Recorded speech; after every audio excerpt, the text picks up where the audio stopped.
Et voilà donc 6 projets qui se sont déroulés durant ces derniers jours. Vous allez avoir justement tout au long de ces 48 heures que nous allons passer ensemble lors du Forum social, des extraits des 37 projets. Les 37 vont être représentés en vidéo tout au long de ces 2 jours dans les interludes entre les tables rondes.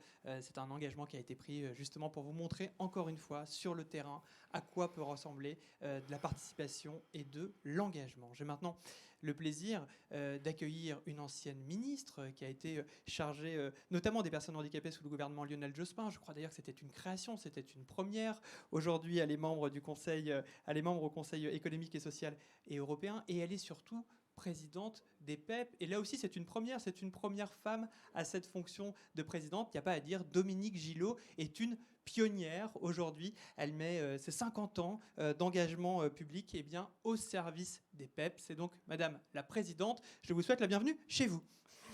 Merci François. Merci beaucoup pour ces propos flatteurs. Mais aussi merci beaucoup pour la vidéo, le florilège que nous avons eu pour vous permettre d'attendre, de vous installer. Je trouve que c'est vraiment une très très belle illustration de ce qu'on a vécu ces dernières semaines. Alors là, j'œuvre en tant que présidente de la Fédération générale des PEP. Je suis très, très honorée, puis en même temps un peu émue quand même. C'est aussi mes premières rencontres en tant que présidente. Donc, chers internautes, chers amis virtuels que nous aspirons à rencontrer physiquement bientôt, chers collègues, chers partenaires, chers collaborateurs, de là où je suis, il m'est difficile de saluer chacun d'entre vous, chacune d'entre vous, et de rendre hommage aux personnalités, amis, invités, engagés à nos côtés, qui sont connectés dès la première heure de notre forum conclusif, de ces 5e rencontres PEP, aujourd'hui totalement organisées à distance. Et je tiens à saluer la performance de nos collaborateurs. La mesure de l'audience organisée à distance, même si la technologie absolument maîtrisée par nos collaborateurs et de plus en plus par nous-mêmes nous permet de connaître le nombre de connexions instantanées est très difficile. Présidente de la Fédération générale des œuvres des pupilles de l'éducation publique, je n'imaginais pas me retrouver dans la situation de Fabienne Sintès, en studio, en lien avec des centaines d'auditeurs, internautes, suspendus à leurs écrans et leurs téléphones pour réagir en direct à nos propos. Alors, cher François, ça fait plusieurs fois que nous nous retrouvons dans des animations de ce type, et j'apprécie beaucoup votre culture et votre élan. Chère Agnès, directrice générale des services, chers collègues, je vois Yves Durand, Jacques Guyard, Anthony Ali, qui présents dans le studio. C'est quand même une impression curieuse qui tranche avec mon goût du contact direct et mon plaisir de croiser les regards, les expressions de ceux à qui je m'adresse pour engager une communication spontanée. C'est une des obligations de la crise Covid qui nous éloigne physiquement les uns des autres. C'est un des enseignements de notre volonté de maintenir des liens, coûte que coûte, y compris à distance. Les rencontres PEP, instituées en 2011, sont un temps fort pour l'ensemble des associations départementales, territoriales de notre mouvement qui sont mobilisées depuis plusieurs mois. Initialement prévu en décembre dernier, cet événement a été reporté à cause des contraintes sanitaires. Nous avons choisi de faire appel à toute l'agilité technologique acquise et renforcée depuis plus d'1 an, que les réunions physiques sont protocolisées, voire interdites. Le format de ces 3e rencontres avait déjà été repensé, invitant chaque association à mettre en exergue ses pratiques mises en œuvre dans son quotidien, faisant ainsi ressortir la richesse du partenariat entre tous les acteurs, à tout niveau, pour faire vivre concrètement l'idéal de construction collective d'une société plus inclusive, plus riche de ses dissemblances. Cette collecte de fabrique au sein des PEP, accessible sur notre site web fédéral, poursuit plusieurs objectifs. Entraîner tout notre réseau dans le même élan participatif. Rendre visibles les actions, les actions nées de la créativité des professionnels, des élus et des personnes concernées en proximité, et particulièrement pendant les périodes de confinement. Nourrir cette pérémulation interassociation, ce qui a été initié là peut être reproduit ailleurs grâce au partage d'expériences et à la mise en débat. Enfin, et c'est pas rien, développer la fierté de faire, l'audace d'innover, qui transforme l'offre de services et d'accompagnement et crée des souvenirs contents.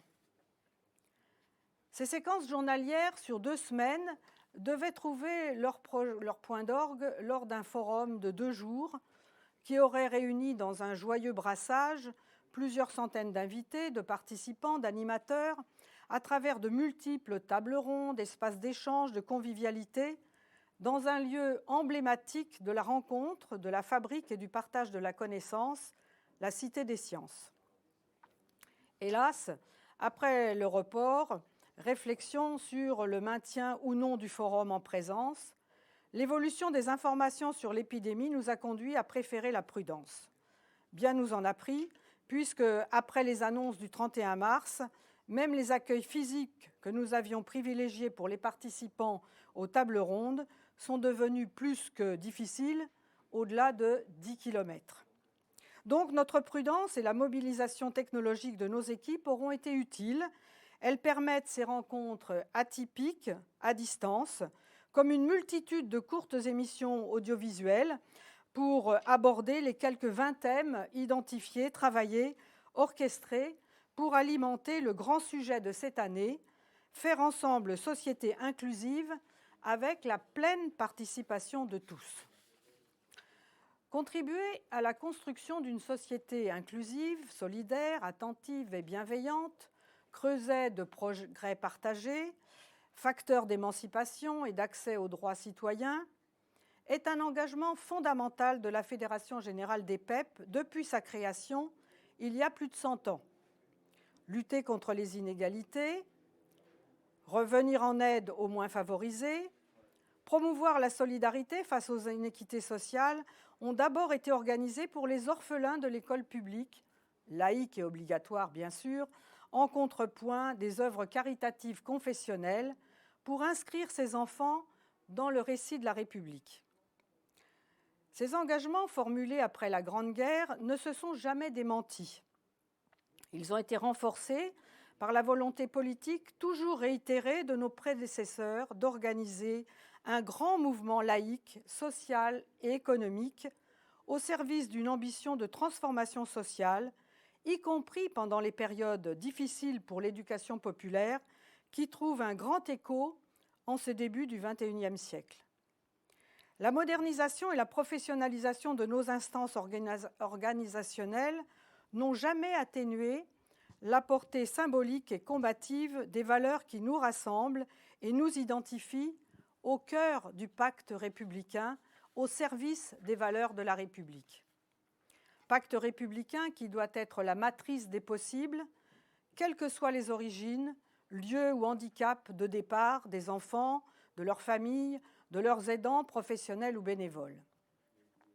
Aujourd'hui, les PEP, nous sommes reconnus partenaires de l'école, contributeurs de l'économie sociale et solidaire au bénéfice des moins bien lotis par la vie, initiateurs d'accompagnement et de soutien des plus éloignés, des dispositifs sociaux et techniques, co-constructeurs de politiques publiques, de réparation, de compensation et d'émancipation. Avec le budget consolidé de nos 110 associations, qui fait de nous un acteur économique respecté, avec nos 23 000 salariés qui dispensent des services d'utilité sociale, avec notre participation à de nombreux chantiers de transformation de l'offre sociale, médico-sociale et éducative, l'œuvre des pupilles de l'école publique, créée en 1915, est devenue un des piliers de la vie sociale en mouvement, de l'éducation populaire renaissante, indispensable, et de l'économie solidaire à conforter. Aujourd'hui, conscients du poids que nous représentons, notamment pour le 1 300 000 personnes qui comptent sur l'accompagnement des PEP et du rôle qu'ils nous confèrent, nous avons l'ardente obligation d'interroger les équilibres sociaux, économiques, culturels et citoyens dans lesquels évoluent nos militants, nos administrateurs, nos professionnels, nos adhérents et tous nos usagers. Les nombreuses fabriques mises en ligne sur notre site web depuis le 29 mars dernier attestent de cet investissement au sein du réseau sur la genèse et la conduite de projets dans la conception de nos actions. De plus en plus, les personnes concernées directement, les salariés, les professionnels notamment, interrogent régulièrement leurs pratiques pour qu'elles répondent mieux aux attendus et besoins de leur mission. Les périodes de confinement et de distanciation physique obligatoire ont permis de découvrir des partenariats renouvelés avec les personnes dans leur lieu de vie, au sein de leur famille, dans un environnement qui doit devenir plus aidant, plus inclusif. Dans cette période de forte tension et de risque majeur d'isolement, il a été fait appel à une plus grande autonomie et à la résilience des personnes pour assurer la continuité des actions. Certains ont révélé des aptitudes qui ont pu surprendre leurs interlocuteurs habituels et sont à l'origine d'alliances inédites, facteurs d'émancipation et de pouvoir d'agir ultérieur.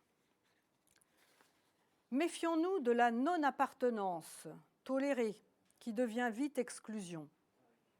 Imprégnée d'une idéologie dominante, la société détecte bien les personnes à l'écart de la norme, parfois pour le compenser, mais sans considération des valeurs intrinsèques de la personne, parfois pour les prendre en charge, les éloigner encore plus, et ainsi renforcer leur marginalisation et accentuer les difficultés de la personne à exister par elle-même. L'origine de bien des difficultés de participation tient le plus souvent à l'inadéquation entre les normes de fonctionnement de la société et le degré, la nature de capacité des personnes. Il en est ainsi de celles qui vieillissent et commencent à perdre de leur autonomie, en découvrant chaque jour un peu plus des situations nouvelles, des freins inconnus auparavant et non anticipés. Il en est ainsi aussi des enfants qui mesurent, en grandissant, les limites de leur autonomie à acquérir, sans risque, avec l'aide des adultes qui les entourent.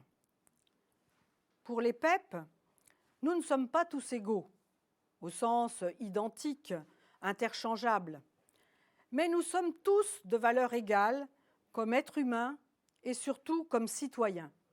Ces objectifs d'égalité que nous partageons doivent se traduire dans les faits. C'est cette obligation de s'interroger sur le comment faire autrement qui a permis de mettre en mouvement des co-constructions participatives nouvelles. Nous ne pouvons traverser les débats qui secouent notre société, fortement altérés par la crise sanitaire et ce qu'elle révèle, sans y réfléchir, collectivement, en veillant toujours à respecter les consciences et les valeurs qui fondent notre engagement et notre existence. Pour nous, les PEP, Fédération d'éducation populaire, l'enjeu est bien de créer et d'entretenir ces conditions collectives pour que participent pleinement les personnes de toutes conditions, de tous âges, en tout lieu et en toutes circonstances, aux décisions qui les concernent. Il s'agit de ne laisser personne à l'écart, en fonction ni de son origine, ni de son patrimoine culturel ou social, encore moins de sa faculté d'expression ou de l'image qu'elle renvoie d'elle-même ou de son appréhension des technologies. Chaque personne, enfant, adulte, pleinement autonome ou en situation de handicap, doit être acteur de son parcours de vie et participer pleinement à la contribution de la société. Aujourd'hui, nous ne pouvons ignorer la forte aspiration démocratique qui traverse les questions de représentation et de décision. Chaque élection, chaque échéance électorale annonce son lot de réflexions pour rénover une démocratie dont certains dénoncent l'essoufflement.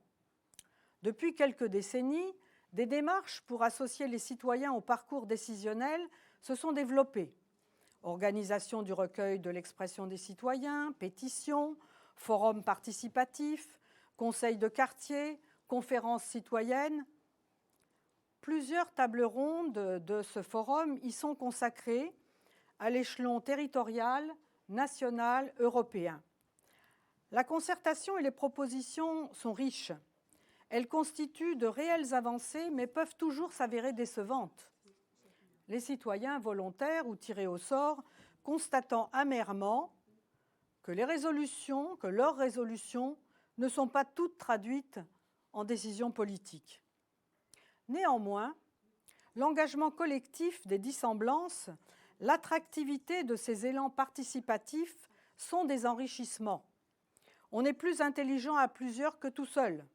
Et c'est l'apprentissage du débat, de la délibération, qui fait grandir la conviction qui est bien différente de la certitude.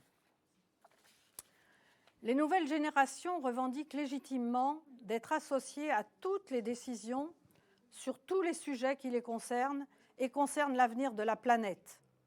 Il ne suffit plus de penser la société inclusive, il faut co-construire une société moins discriminatoire.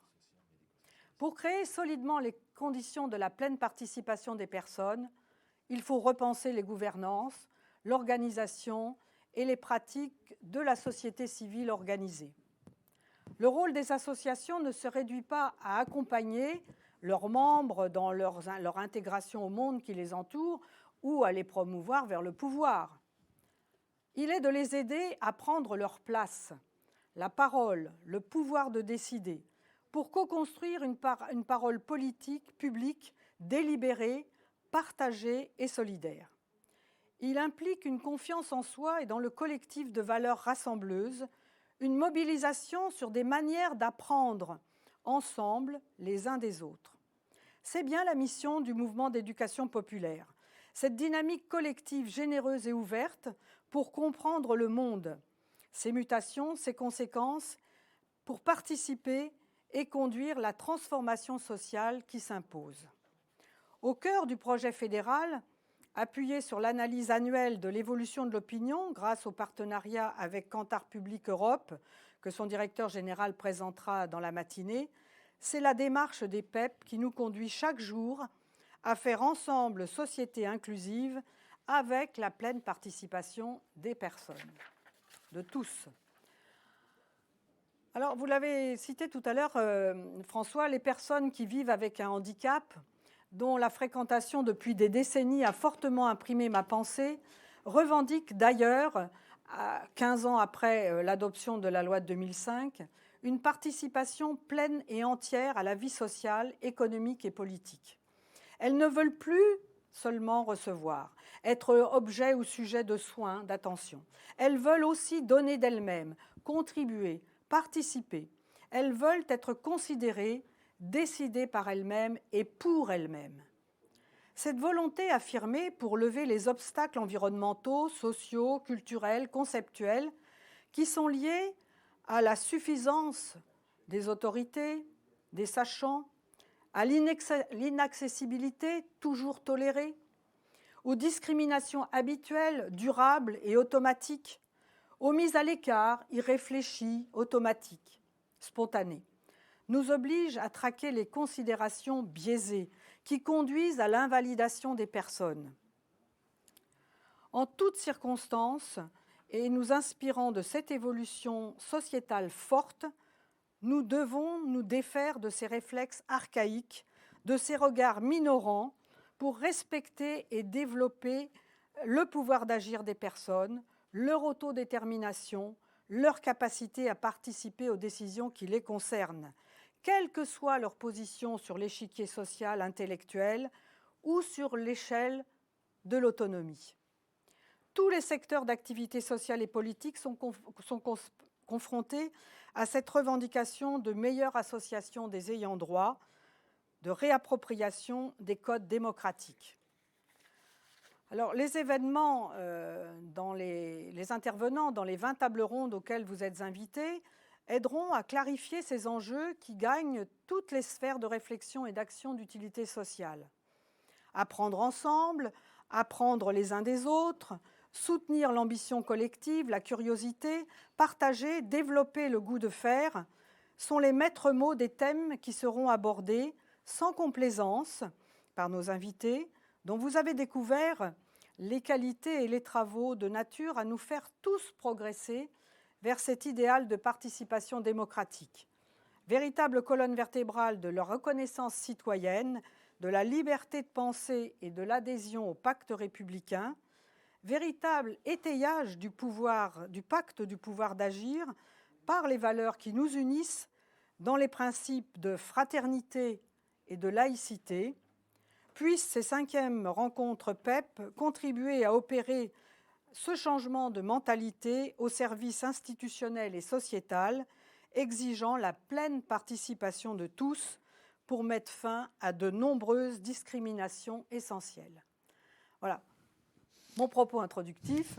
Et maintenant, on va continuer avec nos invités, François. Merci, Madame la Présidente, pour ce premier propos introductif en tant que présidente des PEP. Et comme d'habitude, vous savez réussir vos premières.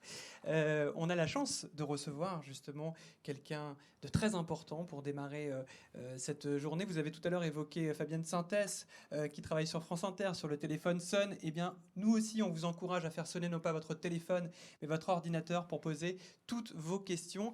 Une équipe de choc de modérateurs sera là justement pour les recueillir. J'accueille Sébastien Gatineau, qui est chef de projet du service médico-social au sein des PEP, qui va pouvoir justement analyser vos questions, et Jacques Guyard, vice-président de la Fédération et ancien ministre, qui lui aussi sera là pour recueillir vos questions. Je suis donc entouré de ministres, ça me flatte, voilà, ça me flatte d'un coup. Ça, c'est ça les PEP. C'est ça les PEP, voilà. Venez au PEP, vous êtes entouré de ministres, mais des ministres aussi de terrain, on l'a dit, c'est-à-dire justement des gens, des femmes et des hommes qui participent au-delà des mots, avec les mots, mais aussi au-delà des mots pour faire vivre cette participation pour tous. Alors, je le disais tout à l'heure, on a la chance de recevoir quelqu'un qui a fait presque du décloisonnement et des compétences et des genres et des frontières un idéal, voire une ligne de conduite, un chercheur réputé qui parfois dérange, mais il faut savoir aussi déranger pour essayer de bouger les lignes. C'est François Tadei.